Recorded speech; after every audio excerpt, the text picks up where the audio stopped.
Afternoon, everyone. Sorry for the little technical glitch. We have Dr. Rai on online today. Um, uh, Dr. Rai, very good afternoon to you, and thanks for being able to join in. I realize there were some technical issues. So, a very, very warm welcome to all the attendees of the online fireside chat with Dr. As you all know, Dr. Gulshan Rai needs really no introduction in the field of national cybersecurity. Not only did Dr. Rai hold the role of National Cybersecurity Coordinator at the PMO, he is also the architect of CERT-IN. Gulshan Rai is a distinguished fellow at ORF and the Chief Information Security Officer at the Prime Minister's Office, Government of India. Dr. Rai has over 30 years of experience in information technology, including e-governance, cybersecurity, and cyber laws. He led a team to set up a national watch and alert system in India. Dr. Rai has over the years helped in the drafting of national policies on cyber laws and cybersecurity. As the executive director at EARNET India, Dr. Rai was instrumental in setting up the first large-scale education and research network leading educational and research institutions. During his tenure, the project National Knowledge Network, or NKN, as we all know, was designed and evolved.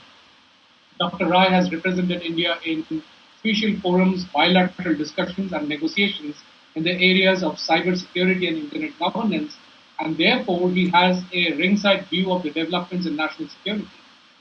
Please join me in welcoming Dr. Gulshan Rai to this online fireside chat in the summer of 2020. And I know some of you were having fun with the fact that we are calling it a fireside chat in the summer, but that's really what the format is. Dr. Gulshan Rai, thank you so much for joining us. Thank you, Jajit. Am I audible? Yes, you are, sir. You are. I'm grateful to you for your kind introduction, but if you permit me, I will put little addition. Sure, sir. Is that, see, you have been very gracious in giving all my background, all my what I had done in the comments, but I don't know why the media is not, or the internet is not giving me, permitting me to leave the government there. I superannuated a few months ago, like about 9 months, 10 months ago, and I hold no position there. So I think internet is putting me as a chief information security officer. I don't know why they are putting it. They should allow me to be leaving the government and play some role in society, civil society, with industry or with Jajit or with someone else. I have done enough role in the government and I just want to play and look at the other side of the border. But I am grateful for giving the opportunity to be on this forum, particularly interacting the all other members through you. It's a pleasure, it's an opportunity, and I am honored by you for giving me that opportunity to interact with all of them. Thank you very much. Dr. Rai, the pleasure is entirely ours, and let me assure you that all the delegates and attendees of this call are keenly looking forward to your views. And the observation I also had, Dr. Rai, was the fact that since the internet is playing around with information, it kind of underlines the challenges that one has where information is manipulated on the net and it impacts individuals in a very significant manner. And I think there is a classic case of an individual getting impacted with the internet actually playing around with information. Yes. So with that, yes, sir. No, please go ahead. So in the interest of time, I'll move forward. We'll have around 45 minutes of the fireside chat, and then we'll open up the session to the attendees for their Q&A. So the first question I had, Dr. Rai, was could you give us an overview of the cybersecurity challenges that we as a nation are facing on a daily basis? Thank you, Jajit. I'm glad that you have asked me what is the cybersecurity posture of the country, which normally people ask us. And then I find difficult to tell what to say, what not to say. Friends, this is a subject which is changing, dynamically evolving every day. And I have seen how it has dynamically evolved because I have been associated with this area directly from 2006 onwards. So it's 13 years I have seen all the institutions, I have seen not only institution in the country, I've seen institutions in the world, dealt with every basic document, every kind of thing. So I at times see I wonders on the evolving nature of the subject. As the technology evolves, my challenges for securing that technology and the information contained in the technology becomes more complex. They were simple. I remember there was a committee set up under me by the parliament in 1992. It was they were issue a simple virus which figured in the parliament, and they were whole lot of noise was there. A committee was set up, and we had to look at the virus.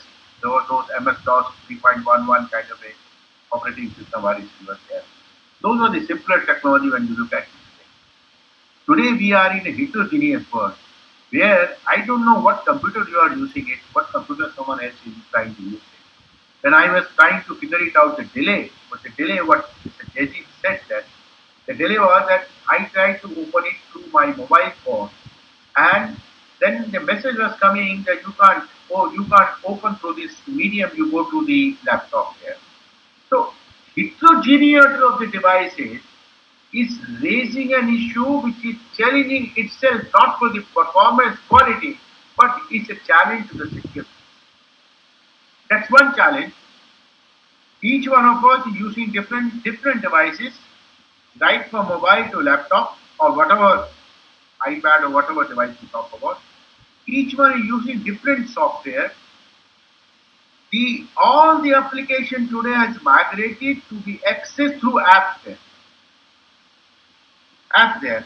Now look at the challenge which has come up. I will come back to the challenge which has day for yesterday. I have seen the challenge there. So we are moving toward an app there. When we talk about the apps, we are distributed or we are centralized also. Because everyone has to go to the Google Play Store to download the app there.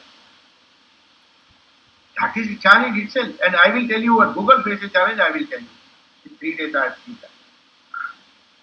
That's the second.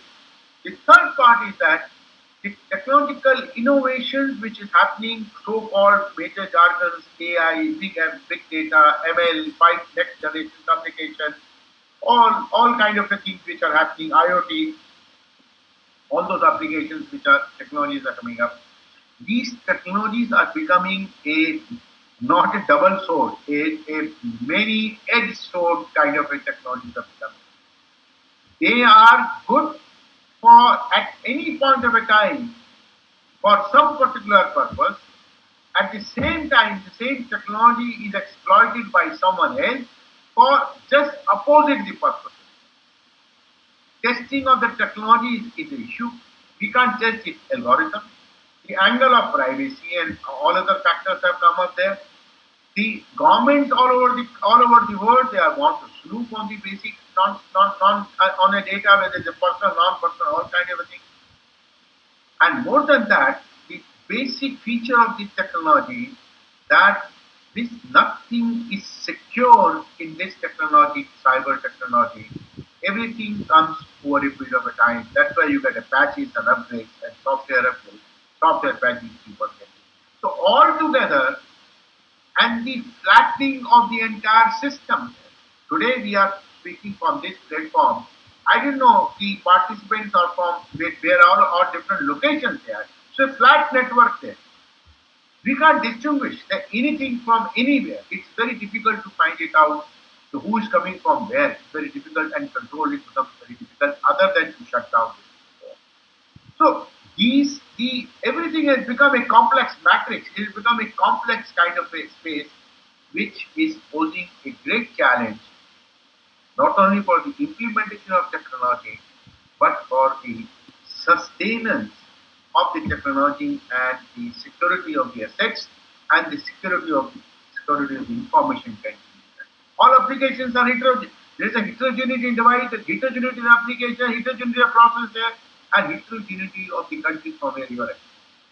This has become a challenge there, and these are giving rise to specialized kind of a challenge which we have started observing now in this case. And my friends, I must say that we are in the midst of the world. We are not even seeing what is going to happen there. Future is is very, very challenging. I am not using the word dark because there's the advantages also. Future is very challenging, and I think we need to understand collectively how to address, we need to work collectively to address the challenges and meet the challenges. Thank Thank you. you, Teddy. Thank you, Dr. Rai. Dr. Rai, you're also part of the research being conducted in the last 2 months by the Center for Digital Economy Policy Research and IIT Delhi on mass-scale social engineering. And as mentioned by me earlier, as a former National Cybersecurity Coordinator, you have had a ringside view of challenges towards cybersecurity threats. So could you explain to us what is social engineering and what is the issue of mass-scale social engineering to acts? No, Jadis, I don't know. You are talking about social engineering from the positive point of view or the negative point of view. But as I said, this whole technology world is a multi edges are there. So it's not a sword of two edges or one edge. It's a multi sword kind of a multi edges swords are there. So social engineering is also good if I want to promote a product. Social engineering is also very good when I want to develop a product there because we need to know.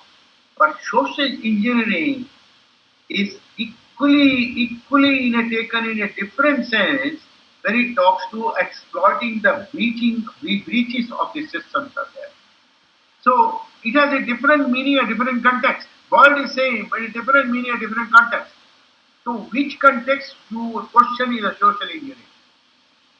So this is particularly from a national cybersecurity perspective, Okay. when social engineering is used in a negative way and not the positive examples that we're using. Yes. So you have raised a very pertinent question because social engineering is now emerged as one of the major challenges in the technological or a digital era. How the incidents are done there, exploit, and what is the root cause of the social engineering? The social engineering lies, the root cause lies in the basic characteristics of the technology. Borderless, anonymous, and virtual. These are the characteristics everyone keeps, and in many seminars, everybody will start with this one. So we don't know who are the people who I'm talking to. Once I connect on the internet, I connect to any system, anyone can connect to me, provided he or she gets the permission, or someone breaches my security and gets into my system. The social engineering has become an important kind of a tool to breach into the system. Different techniques of social engineering are used for different type of a kind of a breaches or different kind of a risk to the system. Phishing is one of the social engineering. Someone designed a phishing mail and send the links to circulate, put a things and broadcast all the internet. Even 20 people links it gets installed, and from that system I will, because I'm talking to n number of people today, it will get replicated to other systems there. That's one form of social engineering. Other social form of engineering is that posting a link on a social media, and that's a form used by the defense forces to incite to kind of elicit the information from the different kind of information. The social engineering can be, I come to the seminar or conference where someone says, you want a printout? Yes, come on, I will help you. So I have a printer, I've kept a printer. So I go and put my pen drive, and pen drive, the printer records everything, it stores and save everything and send it back. I get a printout, I don't bother about it. That's another form of social engineering to do. Someone is helping me, facilitating me to something. So the whole concept, social engineering is the basic concept today in creating, launching, or causing the disturbance or the breaches in the cyber systems, also called the cyber security. And it will, no matter what technology you're using, it will continue to be there. I have to find out whether your network is strong or network is not strong in terms of security, protection, prevention. I will ping the system there. So also a kind of a social engineering. I will ping this. Pings will be sent, and I will look for the response. What kind of response is coming? Wishing people losing the ATM pin, ATM card, or ATM money. That's another kind of a social engineering. Somebody calls you, I'm so and so and so and so, and I'm a bank manager. Your card is going to be stopped tomorrow, and today you send me. I'm interest of you. I see. I have sympathy with you. I will correct it. These are all different form of social engineering, but social engineering is one of the dominant form of the cybersecurity pieces, and it will continue to. Right, right. Right, Dr. Rai. In fact, what I understand from what you're saying is that social engineering is a more powerful tool than malware such as Stuxnet that actually devastated the nuclear infrastructure of Iran. And social engineering can actually compromise even systems that have an air gap because you really don't need to put any bomb into the system. You can actually compromise the people who are running it. And therefore, even systems that are not connected to any outside network can still be compromised. Is there any known precedent to critical systems being compromised through social engineering? Yes, you see, the concept of phishing is same. It can be the, and I can give you very live example. I was chairing a meeting on the Ministry of Power today, and I told them the incident. In 2016, 3rd December, 250,000 houses in Ukraine went without power.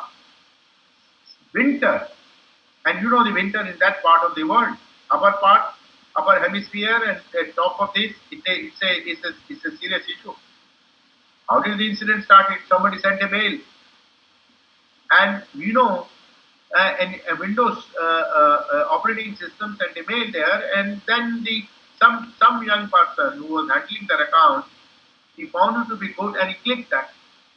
That infected the SCADA system. From SCADA system, it went to the production system, relay system, UPS. Everything was stopped. One phishing mail. That was a classical case of social engineering impacting the critical information infrastructure.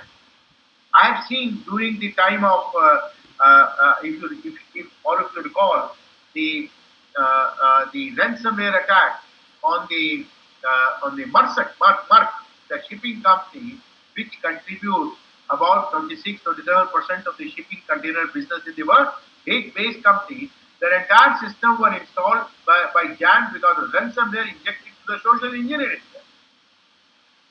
And India, one in terminal was down. So much thing happened. Not only the SCADA system of some of them will be down, all because starting from a social engineering. So the critical sector is as impacted by the social engineering as is impacted by any other sector there. After all, what do I do with the social engineering? I try to find out the details of the system, the weakness or the habits of the people who are operating the system by sending the questions or somebody sending the mail and see how they react. This social engineering, as I said in the opening remark, going to be complex because I can use the AI and ML and big data tools to match those things. I have the database, I have a library, I can do that. It's going to be much more complex and much more quicker. Today it takes a couple of months, minimum 3 to 6 months to reach a system, a larger system there. Any big incident, 3 to 6 months. With the tools is going to become a matter of few days, not in months together. So detection will be difficult. So social engineering is equally applicable to any sector, whether it's critical sector or a non-critical sector or banking sector or an MIS application or my PC. Only the more is the sophisticated system, more is the sophisticated kind of a social engineering or is happening. Right, right, Dr. Rai. In fact, Dr. Rai, much of our critical infrastructure, that is banking, power, metros, airports, water systems, they're all run by multiple people. And many of these critical infrastructure actually run on SCADA, like you mentioned about the Ukrainian example. And the SCADA system that runs some of these critical infrastructure cannot be compromised by a single. So how can such critical infrastructure be compromised through mass-scale social? Yes, sorry, Jaji, please repeat I'll just repeat the question. My observation was based on what you mentioned a little while ago, that the Ukrainian example where the entire power system was compromised. much of our critical infrastructure does run on SCADA, and typically SCADA is run by not a single person but a bunch of people. And therefore, the question was, how can such critical infrastructure, which is run on SCADA, which is run on by multiple people, not a single person, be compromised through mass-scale social engineering? Uh, uh, Jaggy, see, your question has two parts. One is the multiple people. Okay. The second part is the social engineering of the multiple people. Now, if I give you a very classical case, very famous case which has happened in the history of the world, Chernobyl case. I'm sure many of you would have seen the movie Chernobyl on the Netflix there. There are six episodes are there. Multiple people involved there. So there could be an issue of capacity development for the people to take the action there. And then the second aspect is the social engineering. Yeah. Both are equally important, but they're two separate things, and they can, when they join together, it becomes a much, the magnitude becomes very high. So these are the a specialized issue. When you talk about the SCADA, is that it's certainly a different issue. Different people are working at different shifts. Different people are working at different times. Different people are working at different kind of a thing. It's an important issue, and most of the breaches which has happened, you take any breach, exactly the root cause is what you mentioned in your question. The root cause. And most of the time, even if the SOPs are there, the SOPs are not followed, and it is not checked by someone. Auditing is very important. So the larger issue here is, when you talk about case which you have said that technology will play only to 20% role. The procedure, best practices, implementation, and audit becomes, and the skill becomes a very, very important. The monitoring of the practices, implementation, monitoring, and auditing, that is the crux of the entire thing in the system which you said, the example in the question you said it, because there could be a gaps and weakness other, but if my implementation is correct, is someone to check, someone to follow the practices to check it, see the what has been implemented or day-to-day functions. Things are, then I can, most of the time I can 50% I can check it. But if I audit it correctly, then I think I can create 70% accuracy in the system there. This three part is not happening. What happened in Chernobyl? There was no check and balance. One man was dictating everything, one was doing that. It's a disaster in the humankind. So in all the incident which has happened, large incident, actually is the root cause is what you mentioned. So the designing of the practices, people say I will implement ISO 27001 blindly without understanding that ISO 27001 is a framework on. You got to fill up what is to your organization. There's nothing. It's not a running down standard to A, B, C, D. No, they say A. They flag the things, control. They flag the things. They say now you do design right. What you will do under the control, details of control, depending upon your circumstances, and each of them will be different. So I think the writing the policies, implementing the policies, following the policies day to day, monitoring it, and then the auditing, it becomes a very, very important issue. And if we do that, I said more than 50% problems will be solved. We may not have technology answer to everything. Technology comes today, the issues come emergent today, and the solution comes after some time. But then the technology is becoming obsolete or nearing to end. But if we follow the processes, we can do that. Many people ask me, we don't have how to test a system. I said simple. If you don't have anything, see the input and see the output of the system coming out there. If the output is as expected, fine, there is no problem. See the output of a period of a time. Change the input and see the output there. If there is a problem with the output, Then you look for what's the problem and go there. You don't require any kind of a testing. You have a live environment, see the input and output without putting in the production process. So I think the practices, implementation, and common sense application of mind is very, very important. It's the first priority in my view that should be done, and that's the root cause we need to address by virtue of a training, by virtue of awareness, or by the processes in the process in the case of the critical sectors. Right, Dr. Rai. Dr. Rai, in fact, what seems to be coming to my mind and seems to be worrisome is that you talked about people can be compromised on a mass scale, and therefore through them, the critical infrastructure can actually be compromised. And given that most people use the same number of apps, each app has got 200 million, 300 million people adopting them in India.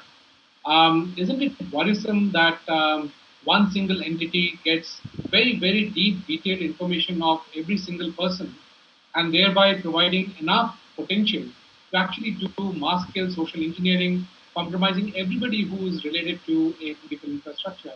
Is that something that we should be very worried about? No, no, you are absolutely bang on the point. Today we should be worried about. We should be certainly be worried about it. Your question underlines something different. But as I said in opening remarks, I will tell the incident this happened 2, 3 days before. App Store, it is perfectly right because today every app which is hosted on the App Store is digitally signed. There's a hash value available of the app there. Okay. So when I download, hash value is fixed, you can't change the signature, and I download assuming that's a safe from the app there. That is the reference point. But what happens is that one user downloaded the app from an app store, someone else sent a SMS compromising the app, changing the app, and the app when both validate the app with the app store and completely compromise the app sitting at the app store there. So whosoever down thereafter is getting malware. So look at what kind of innovations are happening as a technology innovating, the kind of a technique to reach the innovation is also happening there. So the issues are from both sides. The point we have raised, one point. Today, from where you download the app, either Google Store or App Store or Samsung Store or some other stores, everyone started putting their own customized app store there. Each one of them is becoming a single point. If they want to play technique, they can play the mischief. They want to play good, they can play good. Yes, of course, they are playing good part. But I mean, what is the guarantee that everything is going good? In this world, it's very difficult to pinpoint who is responsible, who is not responsible, because data is lying at huge number of locations with which the computer user is not aware of. So you need entire data to look at the root cause, what happened there, but normally it's not available. So there is a big danger, big danger. I mean, you have not asked me the solution, so I will not dwell upon the solution. But the danger is big, and I've given you examples. I will come to the question on the solutions very little later because we are still grappling to understand the magnitude of the problem. So I'll move on to the next question I had, and I was very curious to ask Dr. Rai was, there is a widely accepted view that India's adversaries study the systems and processes of India and use India's own systems to create challenges for the nation. Now, given that voting is a pillar of democracy in this country, how can democracy be compromised by India's adversaries through mass-scale social engineering, especially in the context of what you have said a little while ago, and especially when we have over 500 million smartphone users in India, which means that all of their data can be tracked by 4 or 5 companies out there. Absolutely correct. Absolutely correct. And the allegations have been there for the 2016 presidential election. There's a case before us. Attempt was made in the French election. Attempt was made in the UK election. And I'm sure there must have been attempts in our 2019 election too and 2014 election. We all figure out the name of a certain company who had deep association with some other company there. The arrangement with those companies were totally silent, they were not known. And what exactly went on between the two is still not known to the world today. Maybe Americans may be knowing it because they have a better jurisdiction. Other people don't know. So that is a big danger. And I mean, I know many cases where the things have been used by many others. I mean, India also might have used somewhere to their advantage because today no one is a saint there. Everyone tries to take advantage of the situation wherever one gets it there. It's a big danger. It's a big danger. Jadi, the practical particular characteristics of this. What is the technology characteristics? What you said, you indirectly meant that the technology and data has assumed a geopolitical kind of attention. Have you said this or no? You have said this. Absolutely. Geopolitical and data kind of importance has come up. Yes. This is a unique word. See, at some time, let us say go back 2005, when this social media platform started, or maybe Google 3-4 years ago, in 2000, when the Google started giving up their famous products there. The tech companies were not taking interest in participating in government. They were pleading with the government. They were working with the government, and they wanted to help the government. And they had no interest in the political kind of. They were more focused on creating the technology.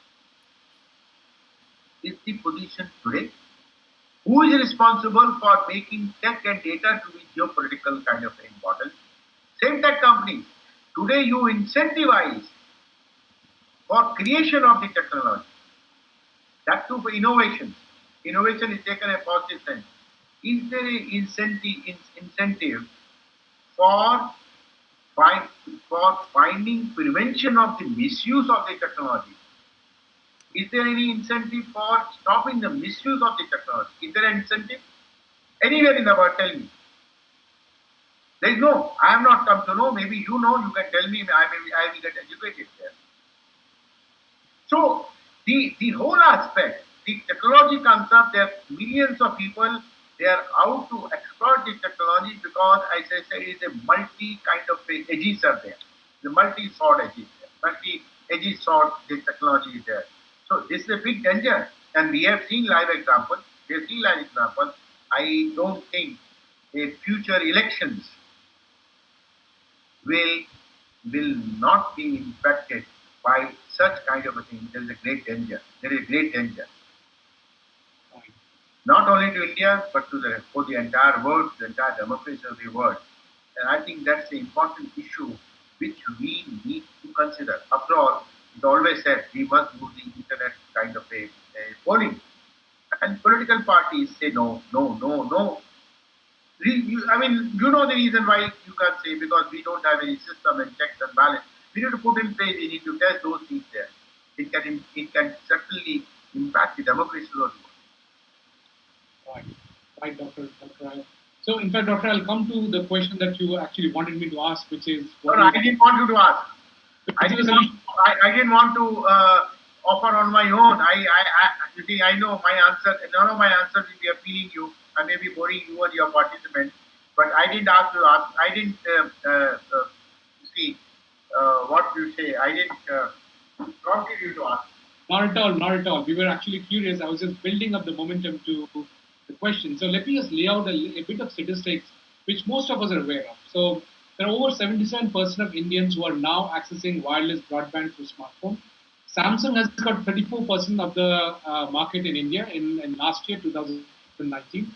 Xiaomi had 20% of the market. Vivo had 11%. Oppo had 9%. And then there are apps like WhatsApp, where the second largest base is in India. TikTok, while it was around, had its second largest base in India. Same with Hello and so on and so forth. A whole bunch of apps out there. So there is mass data being accessed by foreign phone companies and foreign app companies, along with the data that has been leached out with apps.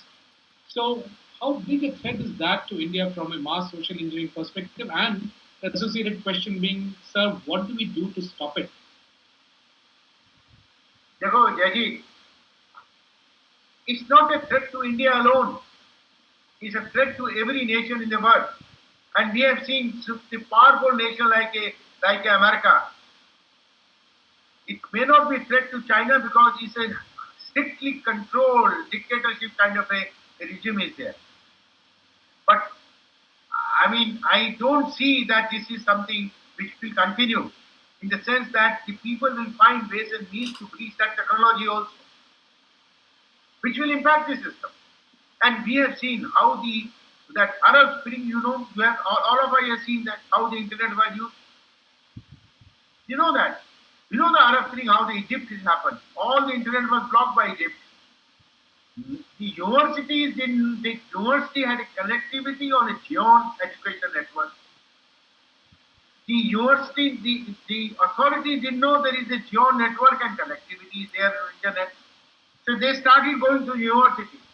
Whole thing started, geopolitical thing started through university link because that was open. Some people knew the link, and that's why the upstream came up with the university to know the Egypt. We have seen there is, I mean, it's not a threat to us, it's a threat to everyone. So the solution is that we need to lay down the standards, we need to lay down the policies, and then we need to work collectively. That is the more important issue that the nations should sit down and work together towards a larger principle of data governance or the information governance or the technology governance. It's a larger issue, we need to work it out. One country alone cannot do that because the other countries will do. The major localization of the data is happening in one country, but those countries speak about the localization when it's happening in India because the interests are different. The geopolitical issues are there. I think collectively we need to find. I mean, there is no point in restricting to the boundaries because technology will not allow you to restrict to one boundary. We need to agree to some interoperable kind of a system. We need to localize system and agree to the border protection. I think to me, that's a larger issue. If countries have planned the road, countries have done that, but it's going to be extremely difficult to enforce, particularly for democracy. Right. Dr. The government recently banned 59 apps last month in India, and subsequently the army has gone ahead and banned 89 apps from being used by army personnel, which was very, very recently.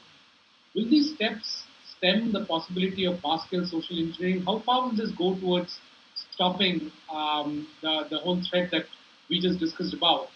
And how far will it go towards increasing uh, the term that it coined was technological sovereignty? A decade and a half ago, it coined that term. How far will it lead to actually having technological sovereignty in this country? You see, these have been done with a good intention because they were, as the government says, they were offending the entire environment. That is the government says, and certainly they were offending their things because there was no checks and balance to for the app to do that. So the banning of app is one issue, but it may be a starting point, incentive for someone to create a technological ecosystem in the country. Okay? And so it is only a seed to a technological kind of a ecosystem, but so many other factors that depend on creating the and sustaining the technological ecosystem in the country. I hope it will give a kind of a handle to or the lever to have a technological ecosystem in the country. We need it, and we should do that because we need to we for its best security that we need to have some indigenous own system. At least to some extent, there is a everything is not something uncertainty. Some certain factors comes up there. That way, part is there. But I don't think, in my wisdom, that any indigenous kind of a system will stop social. I don't think that it will happen. As I said, it will lead to a good base, starting a base for creating a technological ecosystem, preventing many of the malicious things. Because after all, what is the complaint? But the complaint is that we ask the data from the companies who are abroad, they don't provide the data. I mean, the position has improved a lot, but that's a charge normally comes up there. And so if some things are available in India, crucial things available in India, I think that will, to some extent, that problem will be solved. But if someone says that it will stop social engineering, at this point of time, I don't subscribe to that. Right, right. No, I'm sure it can't stop social engineering, but perhaps it can stop social engineering being driven by state actors, by forces inimical to the country. Uh, May or may not be Jesse. so that brings me to my second last question, Dr. Rai, and I know we have taken a lot of time. I ask you, see, there is no way that we can bring the entire Aadhar Nirbharta on our indigenous system in the immediate future. There will be some software which will be embedded, comes embedded with the system there. So, I mean, you cannot even say that I can prevent the social engineering from outside of.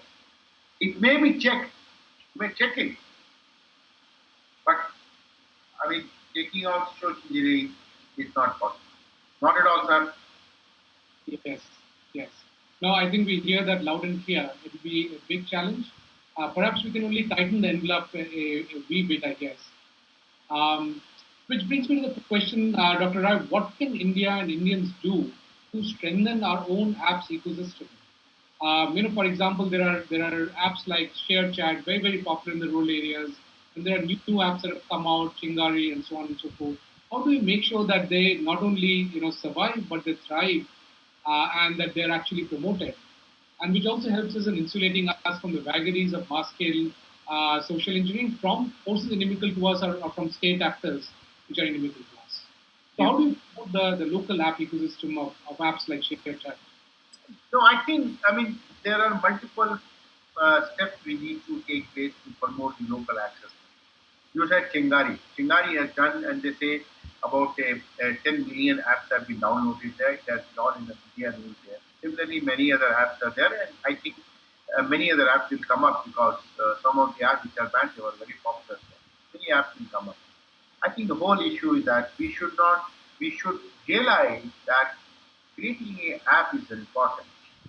Checking the app integrity, sustaining the infrastructure mechanism for hosting and accessing the entire app system is another factor which is a very, very important. You need to have a scalability linear, rather it become exponential scalability of the infrastructure when the number goes up there. And I think all those major companies, anybody can name it, they are finding lot of challenges in terms of scaling up the look at the storage system, how much they have. That brings the question of your business strategy.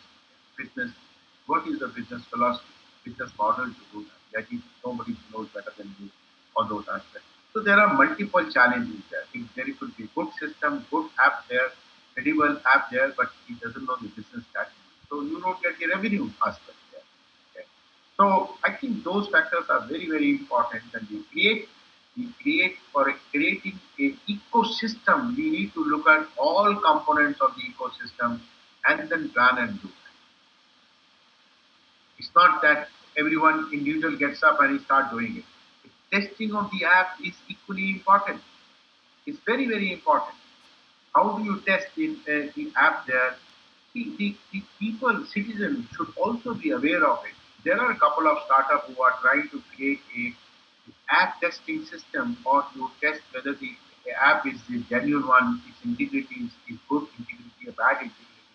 I think they should also be equally aware, equally eager to spend money to make the secure the system, and that will also help in creating a good sound ecosystem in country. That will go a long way too. I think so. I mean, as we say, multi-stakeholder, all stakeholders will have to play their role, positive, constructive role to create a good, sound, secure ecosystem. Right, right, right. Dr. That brings me to my last question or request is, what is your advice to the attendees of this session? What do you advise them so that we end up having a long-term roadmap which will lead to a much more robust, strengthened ecosystem in this country? My first point is that it's a multi-stakeholder approach. Government alone cannot do anything. Judges alone cannot do anything. Gulshan Rai alone cannot do anything. Industry cannot do anything. Everyone has a role to play. They must play the role constructively. They must be aware by themselves. They should try to promote the best right practices among the peers or propagate those things there.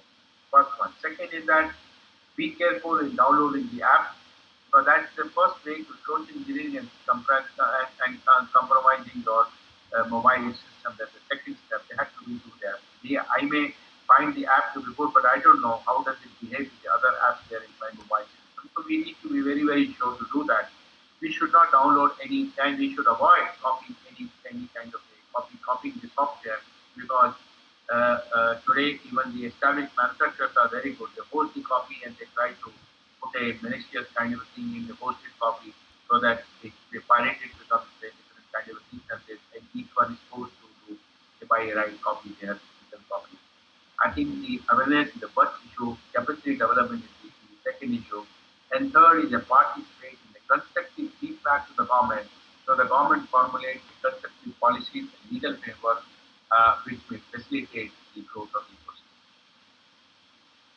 Thank you, Dr. Rai. I'll now open up the session for Q&As. So those who've got Q&A, you can see there is a Q&A panel on the left-hand side. There's a button.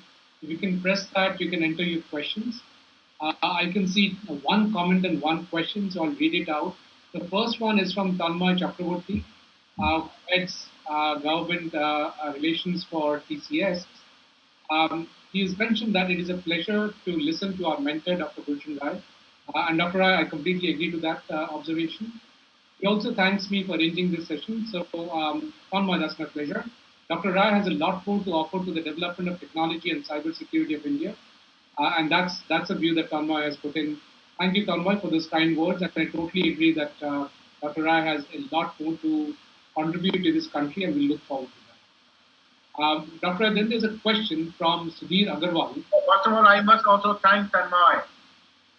Tanmay is an old friend, and I know how wonderful job he is. Today, he's the resident manager of Tata's in Delhi. In Delhi, there, how important role he plays. And so one has to look at him. How did he play? It answer. If you look at his case study, if you look at how he has done, that will answer to many of your questions which you asked me, particularly the last question which you asked. You look at his way of working, how he has gone from. I know from where he has worked easy now today. It's not come overnight. It has not come simply by doing this thing. It has come through excellence. I mean, people had excellence embedded in them, but you need to be exploited. You need to be nurtured. And he nurtured someone, nurtured him, he nurturing others. It's a case ready to be seen by themselves. Thank you, Tanmay. Great regards to you. The next question is from Sudhir Agarwal.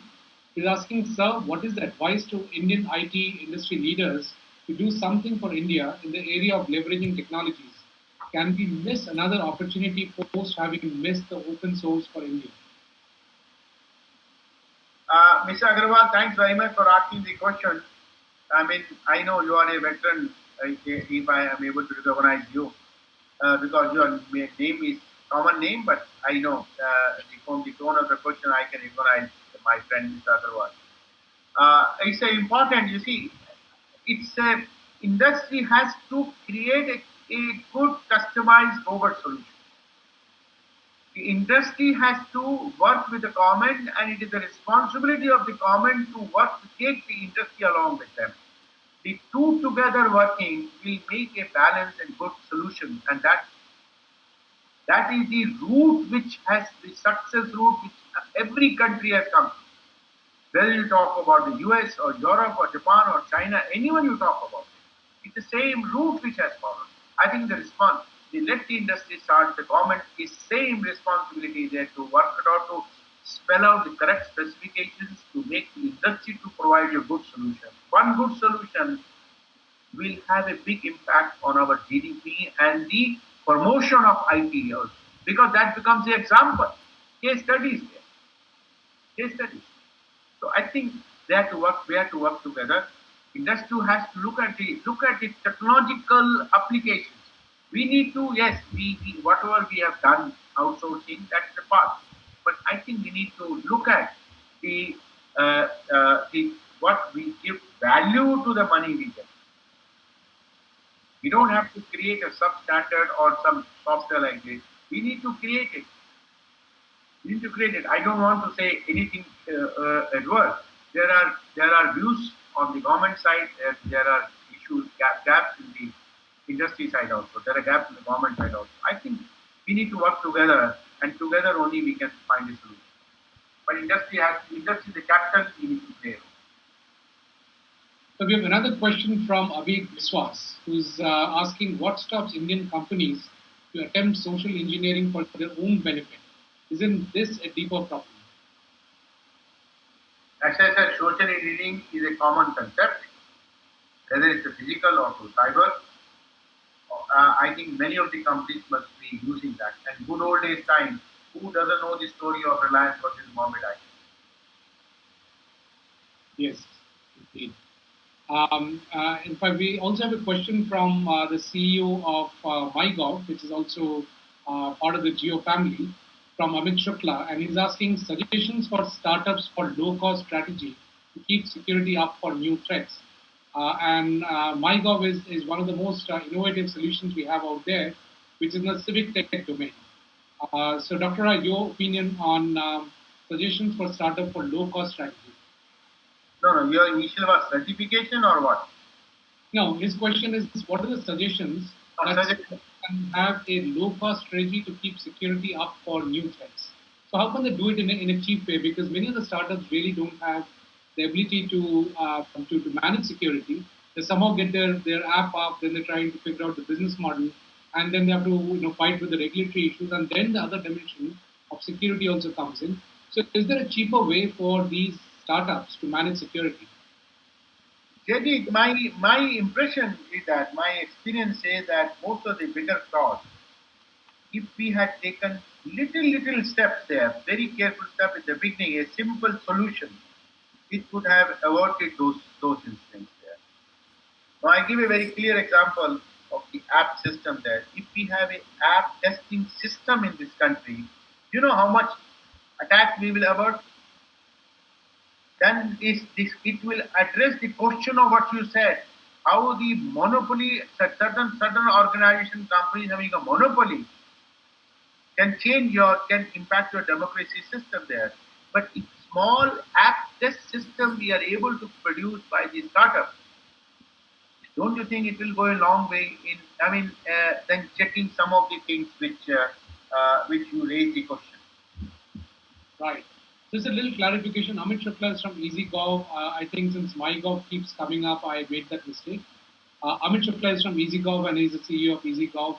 That's an excellent question, Amit. Many of the startups have exactly the same problem that you just mentioned. And thanks, Dr. Rai, for providing the answer to that.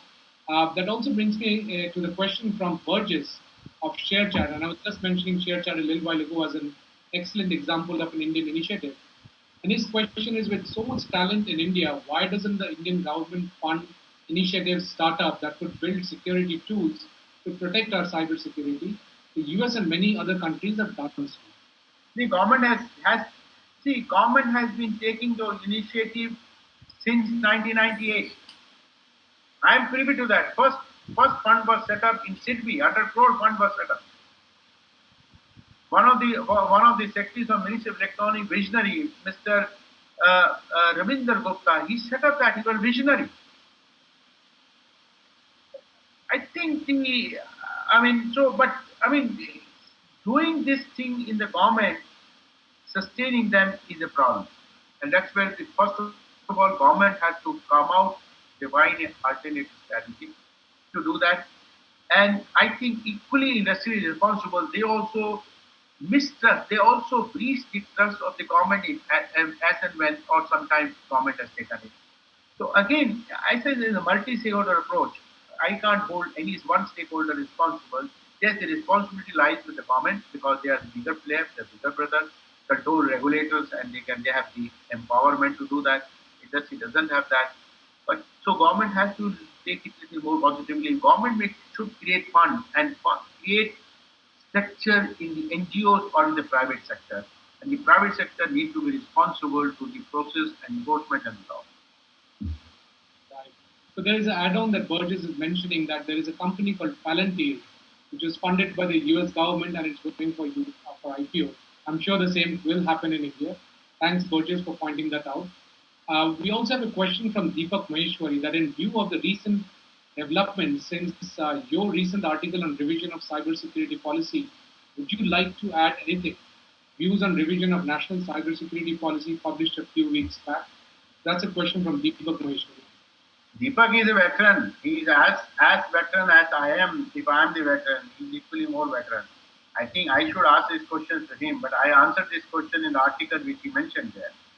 What should be done, what should not be done. And it is going on for last 1 year. So I don't know what status is there, what they are trying to do. And I'm sure they must have taken all these steps. And I think DIPA must have been working with them. So many, I heard that so many companies are working with them. All input must have been given to them. At a time, the more input also becomes a problem to conceptualize. So I think the precise this is more important. I have nothing to add to my veteran friend, my close and the long friend Deepak. He knows all the issues. I will read out the last observation that has come in. There are a few more questions, but in the interest of time, I have to wrap up. It says, Jayajit and Dr. Rai, excellent session. Would like Dr. Rai's views in post-COVID world and scale of social engineering and frauds. How can we step up investigation and prosecution, especially to help common man who's leveraging digital payments? My simple answer to them is that first of all they must praise you, they must appreciate you. You planned it, and you had developed this technique and the things to take out things from me, charge me or whatever to me you have taken out the things. The patience you did it, your technique to take it out, fish out from me. So you with a fishing device kind of a way you have done that. So all appreciation goes to that. My advice to my friend who has asked this question is that forget about investigation kind of a thing. I think focus on creating the small solution to secure my devices, which has come up with issues which have come up because of the work from home culture. That's why, Jerry, that's another example. If you find small solutions, the startup there, you can secure your work from home because that's the culture in mind is going to stay. And most of the breaches today, 200% breaches that increased in the last couple of months. And largely, many of them are accountable. Majority are accountable because work from home. And I think we should rather focus on strengthening those kind of a process, those kind of a technology or devices, than going after investigation. Neither police is equipped to handle those cases, and what will you get? Courts are not kept geared up to handle those cases. It's not going to come in, not only in India, elsewhere in the world. Focus on positive, constructive things, securing the things rather than in getting to investigation. It's not going to, it will be a negative kind of a things at this stage. Maybe when we equip, yes, but today at this stage, it will be. Thank you, Dr. Rai, and I think we have completely run out of time. But thank you so much for a very stimulating discussion. I thoroughly enjoyed. And on behalf of the Center for Digital Economy Policy Research and the attendees here, I would really like to thank for your time and for your views and your inputs and your advice. It has always been a guiding light for all of us in the industry, and we really appreciate the contribution that you've made to both the government and the industry. We will be recording. We have recorded this session. Jajit, I've lost your voice. Thank you. Thank you, Dr. Rai, and we'll be putting up the recording of this session online, and we will be sending the links to everyone. So, Dr. Rai, thank you so much, and we really appreciate your time and your input.